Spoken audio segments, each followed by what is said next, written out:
we're both enormous Blade Runner fans, being dorks. You know, I'm going to assume that the people who are listening to this long after it has come out are hardcore Blade Runner fans, and I'm going to tell them that they're in the right place. It was very bizarre for me. A lot of people, most people, love this movie, and I don't hate this movie, but I think the things that people say about it make me feel very left out in the cold and very alienated. I think that, like, considering the, like, I guess we could say unequivocal, like, or sort of like uncontested praise this gets, had quite a few issues with it, and it's sort of like one of those ones where you're just like, oh, I wonder if everyone's seeing the same thing that I am here. I agree, I don't hate it. In fact, parts of it I really quite like, but yeah, I just think that we have quite a dissonant opinion from the mainstream. Yeah, I really didn't see much disdain towards this. There were a couple of ones, or I remember Forbes gave it a pretty bad review.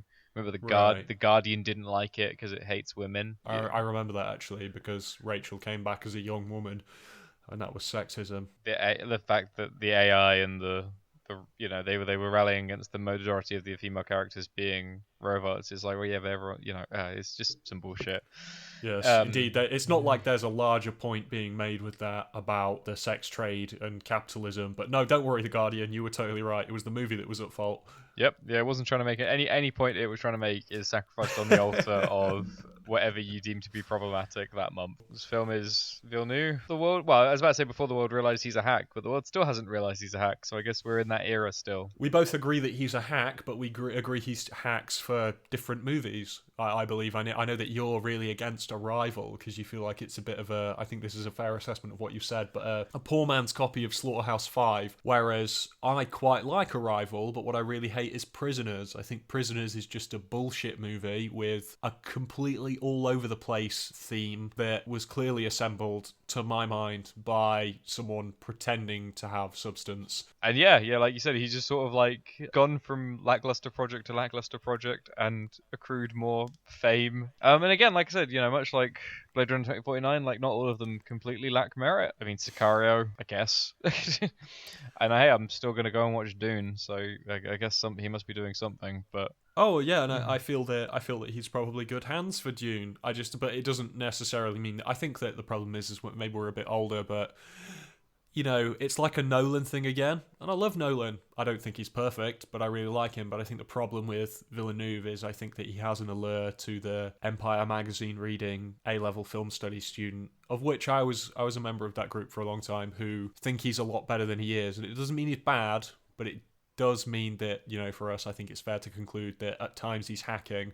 There's nothing wrong with hacking, but it is annoying when people aren't pointing out en masse that, you're a hit and miss guy. Yeah, right? Just makes you feel a little crazy when everyone's marching to the drum beat, right? Blade Runner 2049, a sequel to acclaimed Blade Runner. I mean, I think obviously didn't do that well in its time, but has long since outlasted its critics at this point. Mantle taken up again. This is one series that Harrison Ford actually doesn't mind being in, unlike Star Wars. In fact, he's even willing to do a third one. But the fact that not only does Ford want to be in it again, but he's happy to be in it a third time. The thing about Blade Runner 2049 is it made me think that not only did I have a different opinion to everyone on 2049, including Harrison Ford, but I think I have a different opinion. It made me feel like I had a different opinion to Blade Runner than everyone, even though we'd be having the same conversation that everyone else is supposedly having. But the things that I liked about Blade Runner 1 made me actually at points strongly disagree with the themes of Blade Runner 2049. However, what other people said that they really liked about the first one, they said it only lifted up and accentuated their enjoyment of Blade Runner 2049, and that was just weird. There's a certain point where like you and someone else like something, like say person A and person B like something, and then like at a certain point you'll realize that you like it for completely different reasons. And so yeah, like while you can watch Blade Runner with someone else and you can both think that was sick, like it can turn out that they liked it for what in your opinion are some pretty shit reasons. And that is unfortunate, but much like with Game of Thrones, like there was everyone said there was a steep drop off in season 5-6. Some people continue to fucking love it, so like you can march in rhythm, but it's only when something else comes out that you can start to analyze why one set of people enjoyed it and another set of people enjoyed it, and I quite like that. I think it's fascinating, but it does really make you realize that people are dumbasses. It was worth learning. I think that for some people, I thought, maybe I'll be as kind as possible. For some people, I just thought, you clearly liked the movie in a different way to me, and I respect that. For some people, even some of like the legacy critics, such as, and we will drop Mark Kermode's name in here, it did make me think, I'm not entirely sure, based on his analysis, that, and I humbly assert this, even though it sounds really, really arrogant, I'm not entirely sure he actually gets what's good about Blade Runner if he thinks that Blade Runner 2049 is this good. Especially with Mark Kermode, who is a man I Yes. used to greatly respect, who made a documentary on Blade Runner. On Blade Runner, yeah. And yet somehow managed to be the man who sings along and knows not what it means about something that he's invested so much time in. And I'll go into that more in the second half of this review, but I mean, if it's okay with you, I'd like to ask you, let's go in with the positives. Tell me what you really like about Blade Runner 2049. I really love Ryan Gosling. I love Ryan Gosling and everything he's in. Always. I love Ryan Gosling in La La Land. I like and that's like what's the word, a sordid admission for me. So I love, and again, this is spoilers because I don't think I can talk about this film properly without it. So if for some reason you've got this far into it without having watched 2049, go ahead and watch it. I guess there's nothing to lose except 3 hours of your life, which you're only going to piss away on keeping up with the Kardashians anyway, or pornography. So don't worry about it. So the water fight at the end, I thought that was great. I really like Seawall. that. I really like most of the Las Vegas stuff. I think that's largely a high point for the film, and I like his psych evaluations. I like that he does some actual detective work. Yeah, no, I think I'm running blank. So go on. What about you? No. I'd love to pick up the baton here because I think that it sounds like there's very little, but so I've seen this movie 3 times. I saw it twice in the cinema because I'm a maniac, and I saw it once with you, and I was really confused when I left because you know me, I doubt myself, and I was like, I didn't love that, and I need to know again. Picking up on what you were saying, it's difficult to sound really positive, but the things that Aaron brought up were also my favourite things about it, specifically the Las Vegas scene. And when you just say the Las Vegas sequence, it sounds very petty, but actually it's so vibrant. I mean, when he's walking through the desolate climate change, just unlivable atmosphere, he sees the bees, there's the broken statues, all of his interaction with Deckard, the broken Frank Sinatra hologram record. It's so atmospheric. It's fantastic, and they didn't do that by mistake. I think it's really good. I love the cinematography in the movie. I'm actually not a massive fan of his kind of police captain, but I do like his psych evaluation sessions.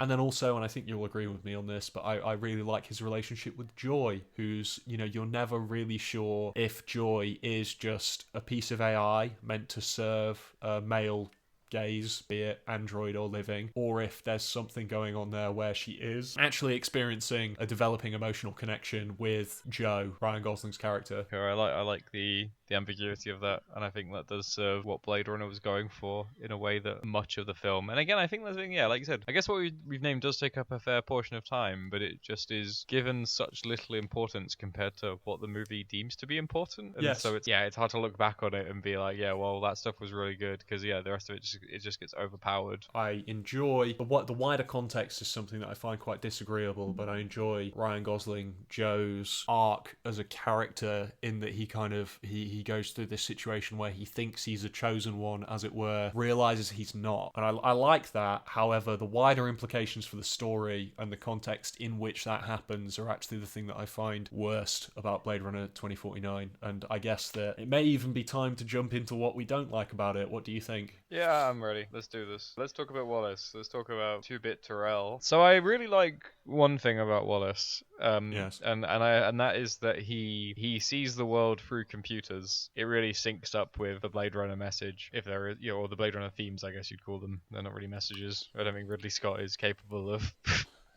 something as coherent as a message. Indeed. The rest of him is a bit weird. Jared Leto is certainly not giving his worst performance, which, as we all know, resides in Suicide Squad. But there is something really forced and terrible about it. And I feel like he was trying to sort of like blend the Tyrell and Rutger Hauer character in how he came across. Like, he was trying to be sort of like the premier performance piece. Like, he goes on a bunch of either rants or that just don't stick with me because they're so asinine. I would say completely unconnected to the conversations that he's actually having in the scene. Yeah, don't really the plot. Not completely unprompted as well most of the time. Like, because he only ever really talks to his android and Deckard. He could have been a great like antagonist / like a man with an actual goal that would improve humanity, and he just doesn't really affect as far as I can tell. Like, I think that the thing that disassociates Wallace from the story the most for me, and maybe I even rate his performance slightly higher than you do, because I agree that it is quite try-hard, but I also think that there's kind of something positive in there, but all of that is just completely subtracted from by his motivation is logistically flawed in a way that I find, I'm serious, like wholly unacceptable.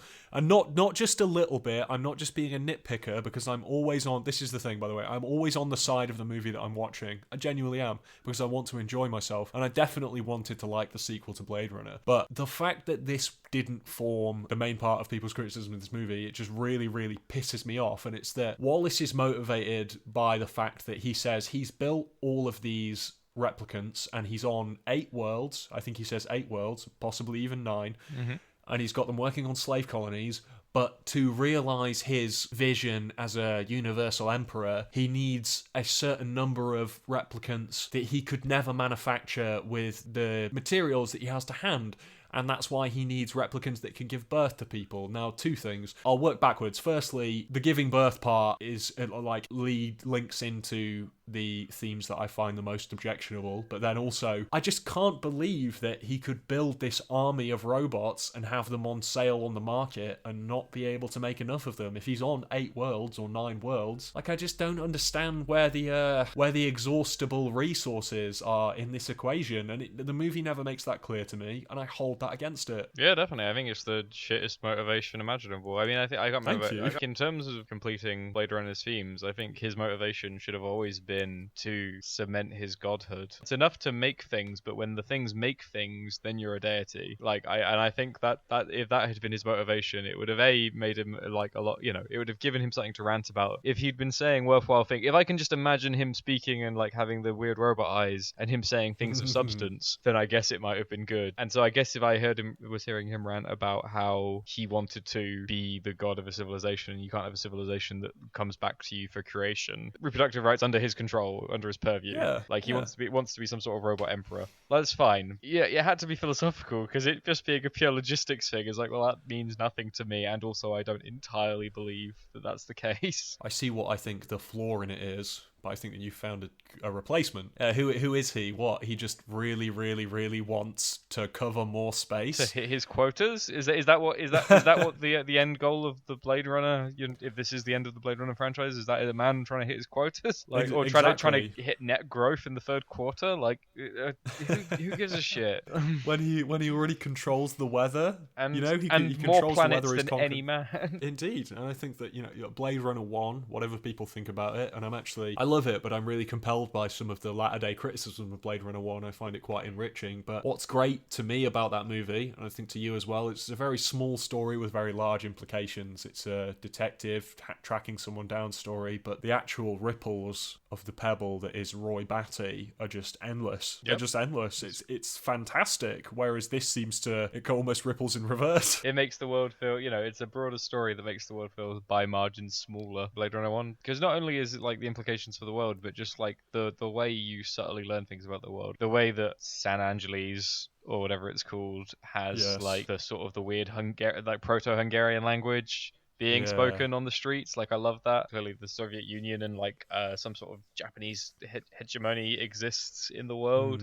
Like, there's so many like tasty little glimpses of what might be or what is, but it doesn't matter, because like you said, it's a very small story, but it allows you to endlessly think about it. Like, and like from the moment I first watched that film, from the moment like I saw characters like Gaff and Roy Batty and even Terrell, who by comparison are minor and slightly pathetic, they were so fascinating and real to me that like I wanted more stories about them, and this was another story about their world, and it just was resoundingly disappointing. I really liked the go to the moon colony aspect of it, because you could only go to the moon colony if you were by the standard of the characters in Blade Runner, genetically perfect. And that's why, Terrell wasn't on the moon colony, because he has his glasses. He's got giant glasses. He's got fucked up vision. And so he creates these machines, but not even in his own image. They're kind of an idealized version of man or humankind, better than him. And that's what he wants it to be. But then, it comes crashing down. The light that burns twice as bright shines for half as long, as he says. And just, an amazing confluence of very basic plot points and wider theme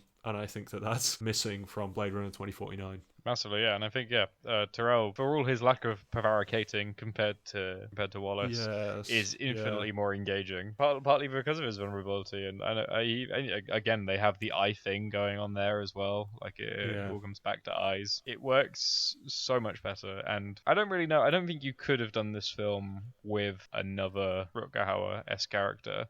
No. I think it was good to split it up between Ryan Gosling and Wallace, and I guess even maybe slightly Deckard. But yeah, that is always going to elevate that film to me above and beyond what this could ever be. And I think, responding to what you said there, I'll grant Blade Runner 2049 that as a big thumbs up. They made the right decision. Even though I'm not a massive fan of the finished product, I think they made the right decision by not trying to invoke Roy Batty. That's true. It needed to be about something else, but the problem for me is not. The movie opens and he goes to see Dave Bautista.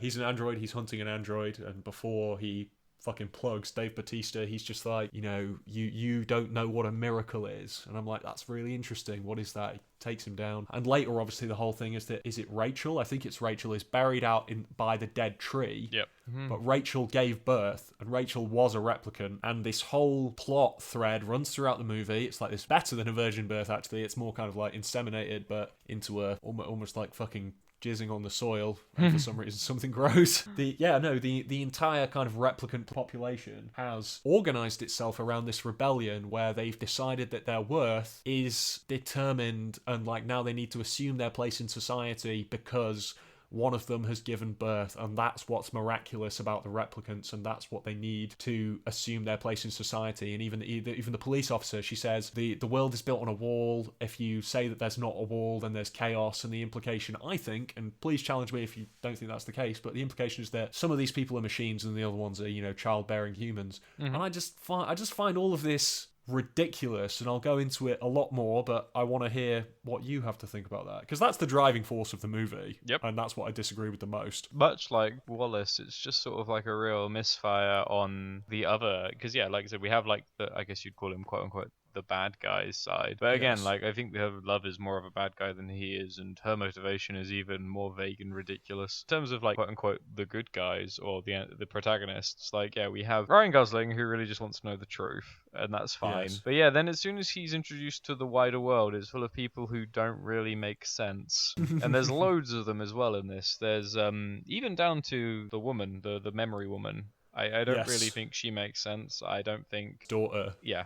I don't think the orphanage or like the weird workshop orphanage tender guy, he doesn't make sense, and like neither. You know what that felt like to me? I just want to jump this in here. That felt like a laundromat moment to me, and it did when I was in the cinema, and it did the second and third time. It's like the orphan, and they're being like slave driven by some cruel older man, and that's just like a scene, and then it's over, and I was like, okay, why? Yeah, no, I think that's good, and we should definitely coin the phrase a laundromat moment. That is Done. exactly what it was. Done. It's just some sort of like ridiculous piece of like, aren't labor camps terrible, or isn't child labor terrible? It's like, yes, movie, thank you. Like Indeed. The amount of like weird and horrible stuff that's going on in Blade Runner, and they're like, let's take a moment to focus on the child slavery here. It's like, thank you. Like, people can't breathe the air. yeah, exactly. But I already assume these things are going on. That didn't enrich the word. Like that didn't make me want to know more. I was like, oh look, some child labor. That's actually a really good example of things this movie does really poorly. Because if that same thing in Blade Runner, the original, would have been like that strange glimpse when he walks down like the little Chinatown street, all sorts of weird and amazing signs that you've never seen before. And there are weird and amazing signs you've never seen before in this one, but they're just trying to sell you stuff. And there's like one mention of the Soviet Union, and like one mention of Hanam. The Soviet Union thing was so obscure that in 2 viewings of the movie, I never picked up on it until I queried it with you, and you were like, yeah, that's what's going on there. I was like, oh, interesting. But you're right, the whole world and the whole expanded world felt very pedestrian. Like it just felt like our world again. And that's the thing, Blade Runner didn't two-dimensional. Because it should have been shocking, like it should have been amazing, like because I still get a reaction when I look at Blade Runner 1 and like the surroundings. And the only time I really got that in Blade Runner 2049 was the seawall, and that's like the most sparse shot there is. If the opening title crawl hadn't mentioned that Wallace had grown, to be a millionaire, billionaire, trillionaire because of climate change, I wouldn't have really noticed, other than maybe in the Vegas scene, the climate change aspects of the movie. And I think that's a weakness for it, because it's like, there's a seawall, okay, I know that we're in the future, there's been some kind of, there were weather-based catastrophes all the time. But, if this was Blade Runner 1, there'd be more, oh, we can't do this because, oh, Joe, what are you doing? You can't go outside because the weather's like this, Oh, obviously you need this special breather when you go outside. But it just felt like Blade Runner 1, it was raining, and then later there was a seawall, and obviously Vegas was completely desolate. Do you know what I mean? Like, it wasn't joined up. Yeah, no, not at all. It was all over the place. Yeah, what it delivers is just completely thematically incoherent. It has no real payoff. It doesn't even really have a setup. Like, the most engaging part of the setup is the fake out about Ryan Gosling, because you're actually invested in Ryan Gosling as a character. And after that, the character arc, after that, it doesn't make any odds to me. I don't even really care about like Decker being involved with it, because it seems so alien to him and his character. He wasn't. I loved his introduction. Thought that was amazingly well handled, considering I really don't. When I look at the whole picture, I don't really recognize him as being the grown-up version of the man who was in Blade Runner 1. And I think that this leads into the sum total of what I have to say about this movie. And it's just what, you said it was thematically incoherent. The reason everybody bummed this movie so much is because they seemed to think it was thematically really marvelous and grandiose and had deep, just staggeringly hard-hitting, I don't even know, things to say about the human condition. All the things that we feel about Blade Runner, whatever your setbacks about Blade Runner may be. Tears in the Rain, all of those, but he's an android. He confronts death the way we all confront death, and he doesn't want to do it. Mm-hmm. But people act like this had that. But for me, it didn't have any of it at all, and it rested completely on this whole, oh, the replicants are like us, and really, it basically, its thrust was that the meaning of life was the bearing of children. That's what I felt like it was going for, or that someone's worth is determined by their ability to reproduce, and that sounds like a ridiculous thing to say, but that's what the movie was telling me. No, definitely, and it had nothing to offer remotely as, like, not even profound, because obviously profundity can be argued over, but like as remotely engaging as Roy Batty and Deckard. Like, I mean, there's no real like love of life or reflection on life. Like, it's just the desire to have children, and for some reason that equaling liberation, because they're already sentient. Like, and sentience is a much more interesting concept. They had like such such an interesting set of themes to go with, and they just focused on the most weird and pointless, not pointless is the wrong word, just like the most ill-fitting and sloppy one, and they didn't see it through correctly, so it like doubles down on the failure from there. I think it's very telling that the old guard, and the old guard that we do have sporadic respect for, sometimes really deeply rooted respect, but the old guard film critics like Mark Kermode and people like that who really enjoy it. And I met some parents of friends who really liked this movie as well. And the thing that they all had in common was, and I think this is it, is that I think it's just that they emotionally connect too much with the subject of having children. And trust me, like, if I had a kid, I'd definitely think it was the trippiest and most profound thing ever. But the thing is, when you're outside of that, you do actually, I think, have a more broad and greater respect for life than the duplication or the multiplication of life. And Roy Batty was, the great absurd hero and one of the best. I can't even say he's villains. Like, in a way, he was one of the best, like, film heroes, simply because he was something who we considered to be inanimate and mechanic, but he expressed a genuine desire to live in a very, very simple way. And all that is that he wanted to avoid death at all costs. Because he was young, he was a couple of years old, between 3 and 10 years old. He wanted more life. He was super powerful. He appreciated music. He loved music. He didn't want to leave. That's all you need. But the beauty was that he couldn't escape this, and he went through what we all need to go through, and died, and said, he was like, well, I'm going out now, and you won't believe how valuable my life has been, but it will be erased, and it will be like it never happened. And that is the meaning of fucking life, if anything, portrayed on film. Not, oh, this robot had a baby. Ain't that cool? And therefore the revolution can begin because now we can have Yeah. children. It's like, does your own servitude mean nothing to you? Like, are you perfectly happy to work in the mines lest you can have children? Completely rubbed against human nature in the wrong way. But yeah, like you said, I guess clearly for some people, and maybe specifically for parents, like, it really resonated. But yeah, definitely, again, this comes back to what we said at the beginning, like, people like things for different reasons, and it's only when it's only when something like this happens that you realize that they've been liking it for completely well, not the wrong reasons, because again, it's their own reasons, but yeah, that it's time to diverge points. But then again, I would, yeah, while I can excuse them that, I can never excuse them some of the other things. And like I said, I think the other one for me really is Gaff. I really hate what this film does to my beloved Edward James Olmos. I'd love to clarify here. Aaron, like, Gaff is Aaron's waifu for lifu. He's the husbando. Like, he loves Gaff so much, and I think we all really like Gaff, Blade Runner 1 fans, but fucking hell. He goes in. He's just a magnificent character who, no matter what cut he's in, evokes sort of awe and fear and suspicion. You are right. And he's just wonderful, and he's such an engaging screen presence. He makes the world feel eerie and like that neo-noir, like you got no idea what he is or how he plays into anything, and this film answers that. And you know how he said he didn't want to like ruin any aspect of Blade Runner 1? Well, he ruined this one. Well, he did, yeah. Because now he's just an old bastard who made some origami. Now he's just basically a pervert. Like, it's ridiculous. And again, I think that is I'm not even sure that's a lack of respect, but I think that is just sort of indicative of this strange lack of understanding of Blade Runner 1 that I think Villeneuve had. Or again, like, I maybe lack of understanding is again too harsh.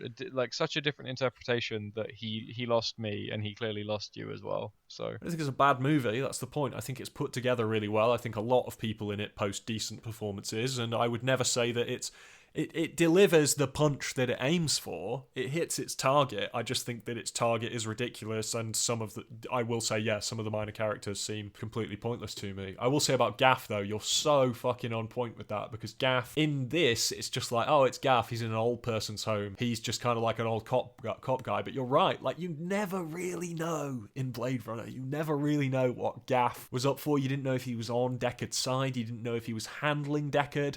It's too bad she won't live, but then again, who does? He's got the Pegasus in some of the cuts. Like, you're right. He's got everything, and yeah, he might be the key to it all. Yeah, he could just, he's like the weird ass Mark Ruffalo character in Shutter Island. Like, you got no idea what role he's playing in this. There's like, again, like, infinite possibilities. Like, and then trimmed down in a scene to one, which is that he's just an old guy, and that they were partners, and they didn't overly like each other.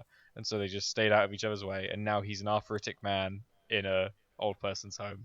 It's like, I can see why you're so offended. Yeah. Great. Like, that's the actual worst thing you could do. Like, I prefer the fucking Blade Runner sequel novel, the novelization sequel to the film, which just has him murdered, and Deckard then investigates the murder. Because fuck, at least that keeps him mysterious. Like, just kill him.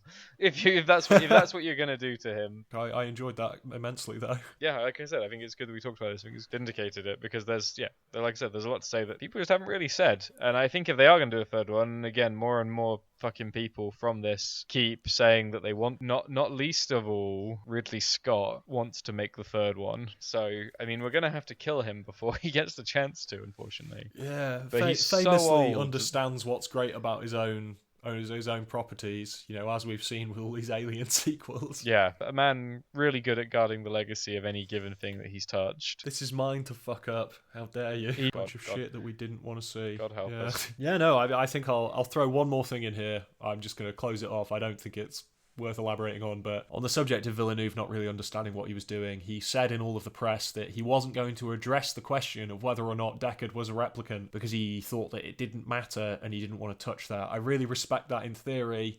In this movie, Deckard is living in an area of the world where we are shown normal human beings cannot withstand the climate and even breathe in it. I don't get it. It's like Joe can be there because he's a replicant, but you can see that the atmosphere is fucked. It's baking in heat. You'd be breathing mist, and when the bad guys show up, the ones who aren't replicants, have breathing masks on. So what the fuck were you talking about, Villeneuve? Well, I was thinking about this. Do you think that is then a like continuity issue if he did go out of his way to make sure that it wasn't? Because I can fully imagine like the costume department being like, well, of course these two faceless grunts would have masks on, and they're like, well, the main characters can't have masks on, otherwise we couldn't see their face, they couldn't do the acting. But that's a really good point that you've raised, because I'm happy to concede that that's actually why that is that way. But the point is that Villeneuve purports himself to be and is praised by.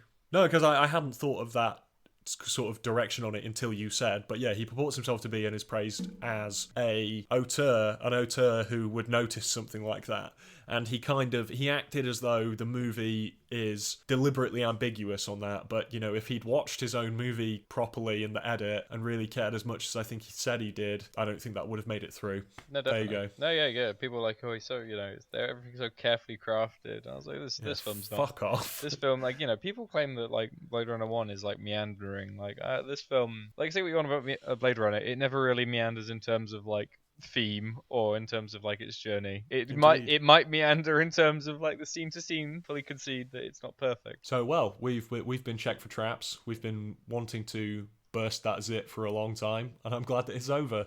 Oh yeah, nice.